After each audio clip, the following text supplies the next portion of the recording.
How are you guys? Welcome back to Wargaming China. Well, you know what I do here? I platform my understandings of the War of Resistance against Japanese aggression in China from 1931 to 1945. And the last show was here at Little Bengbu, where I was recreating the night attack of the 38th Division of the 59th Army Group on the town of Little Bengbu to drive the elements of the Japanese 13th Infantry Division out of the town and back across the river. Now, you might remember that I also mentioned that during this attack, the Chinese deployed 2 companies of Dare to Die from the Special Duties Battalion, and their mission was to eliminate the divisional HQ in Little Bengbu. Now, in reality, they didn't manage to do that, but they did, in this game, manage to do it.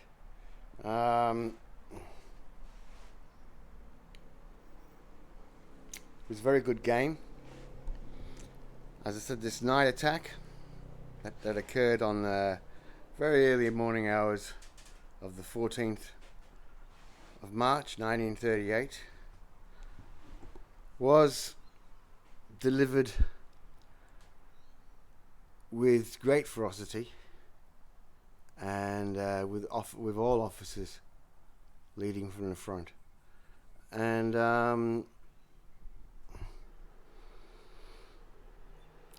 by the 17th of March, the 59th Army Group would have driven all Japanese forces from the north bank of the Huai River. And although we can see that the 59th Army in the Western way of thinking was far from a crack division, it was its esprit de corps that carried us through this battle. And funnily enough, during this scenario, which the Chinese had won by the end of Chinese turn 6 by eliminating the divisional HQ, it was a very difficult game for both sides. The advance of the Chinese across the farmland, the irrigated fields, was not hindered by crops, because this was February. There were no crops in the fields. So instead of moving them at half distance, I moved them up 4.5 inches. For the Japanese, bearing in mind that almost every company had a light mortar, I decided the Japanese didn't have to roll through elimination, because historically every indication was that this battle was pretty well lit up because of the amount of Japanese illumination. So the Chinese smashed into the front line and took heavy casualties, but with 4 companies attacking up the railway and 10 companies, including 2 of Dare to Die, attacking this area, it was soon they were soon into the town. Although they didn't have much in the way of support weapons, they managed to finish the battle without losing any, which is always an important thing. For any historical player, you always want to try and play as that army behaved, you know? Like, if you were in charge of 7th Panzer Division in World War II, the breakout into France, you wouldn't parcel off your tanks into penny pockets for infantry support. So you got to play as best as you can the way that the forces played, that your army played. Now, casualties in this battle, the 38th Division suffered about 60% casualties. And knowing that, I knew that if I used the normal morale, and normal morale in rapid fire, you roll, once you lost 20 figures, you start rolling for morale. Well, the average rapid fire army is about 44, 46 figures. And, a battalion is 44 odd figures. Whereas a battalion of the 38th Division is 64 figures. And the Japanese were not retreating. So I decided that what I would do is I would let the Chinese get to 60% casualties before I started to roll morale. And the Chinese, there were 208 Chinese figures on the table. And funnily enough, the exact amount of Chinese casualties were 104. So 50% casualties, so close to the game. Now, as the forward positions fell and were closer sort of building by building, the Japanese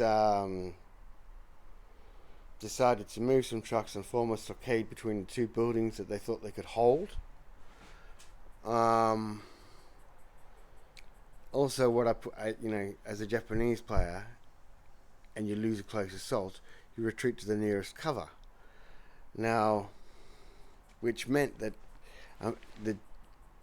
when I was playing the Japanese, I was rolling for the Japanese, and they measured it off. When they retreated from this building, I thought at the beginning of the game, they can retreat from this building, and then they can reinforce the HQ. But when they lost that building, the nearest cover was this building. So therefore, the Japanese HQ was on its own. And the Dare to Die soon eliminated it in close assault. And at that point, I decided to declare a Chinese victory. And now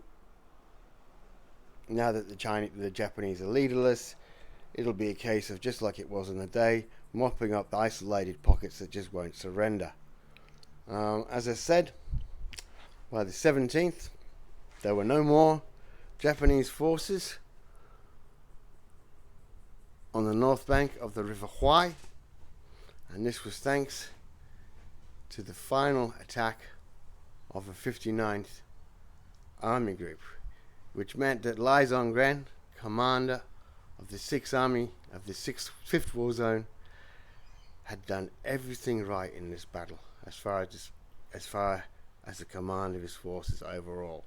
Now, after this battle, we will see the 59th Army Group under Zhang Zhaizhong head northeast, and on the 16th of March, we will see them cross the Yi River and attack the flanks of the Japanese 5th Division outside of Linyi, which is a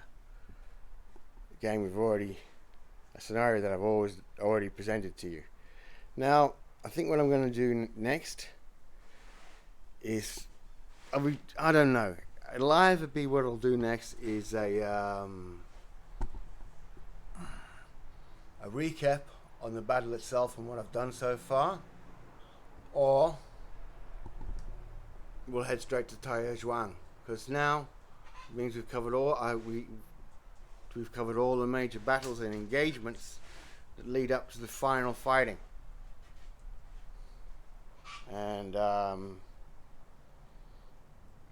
I don't know how many scenarios we've had and how many videos I've done on it, but it must be quite a large audio-visual collection and narrative of the battle by now. And we still have 2 or 3 more to go. Now,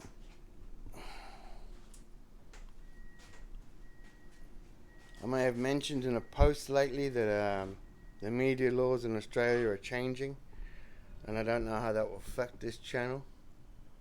But although I've got no incentive to bow to any regulation, any new government regulations, because this is a free channel, it's still something I enjoy doing. So I'll have to balance whether. But as I've also said in that post, I don't exactly know how this new legislation will affect this channel. But always plan for the worst and hope for the best. Okay, so we now know. In my last video, I kept calling Beijing Nanjing. God, I must have done it a dozen times. I hope I haven't done anything like that here again, because remember, I don't edit my videos. I just chuck them straight online. I'm just about to pack up this table, and oh yeah, a few other things. Every piece of equipment that you see that's other than the tankette that's got smoke on it has been captured by the Chinese, which to reflect how much equipment and supplies the Japanese lost when they were driven back across the Huai River.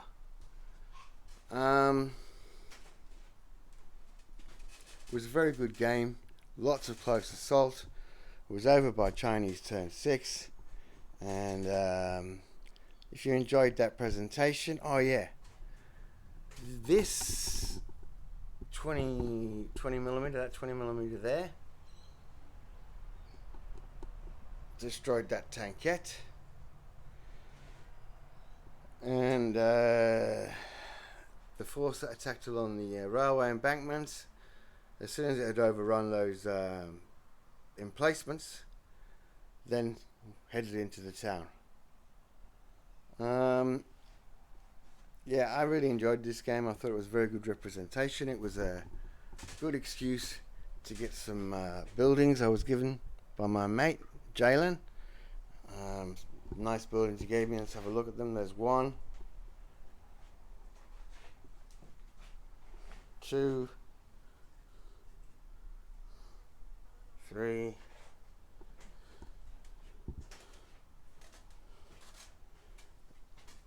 and there's Songje Yuan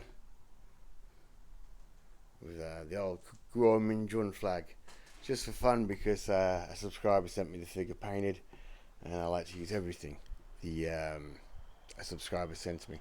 Oh, by the way, one more thing about this.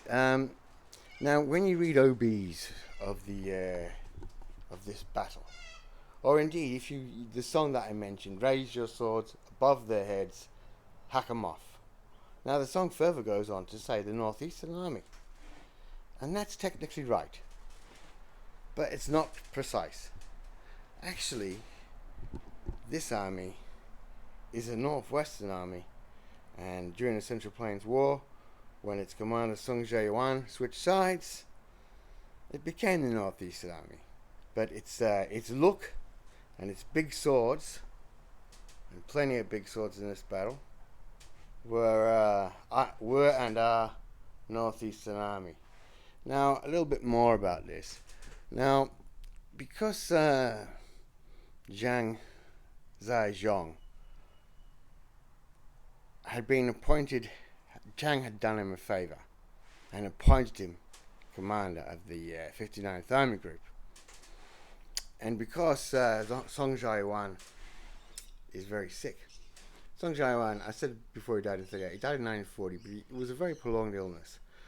And some people wondered if it was poisoning, but that's just wondering. There's no factual proof of that, and very few authors mention it. But so what's happening here is, in the 59th Army Group is a perfect example of it, is how this army is slowly not becoming a warlord army anymore.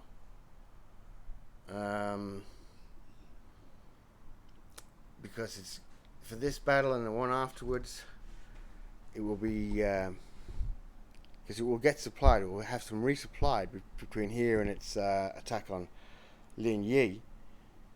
But slowly and surely, and now remember, Zhang Zhaizhong also now owes his place to Chang, not to Song Jiayuan, who is sick and dying. So this will show you the viewer, or as the layman understands, how a warlord army can stay a warlord army, but how eventually it becomes a government army. Because this army, certainly after the Battle of Linyi, will still have its esprit de corps, but it will be firmly on Chang's tit by then. You know, by the time June, after 3 months after the Battle of Linyi, June, it'll be firmly a government division. It'll still have the esprit de corps of the warlord forces, but it'll be firmly on Chang's tit after that, because that's where Chang wants it. And remember, armies in China don't have the same, especially warlord armies, they don't have the same motivation as their volunteer troops. Okay. I hope that was interesting for you. Subscribe, because I don't know what's going to happen in the future. And as I said, we'll soon be back at Taiyuan, and I might do an overview or something like that. Alright, thanks for watching. Cheers.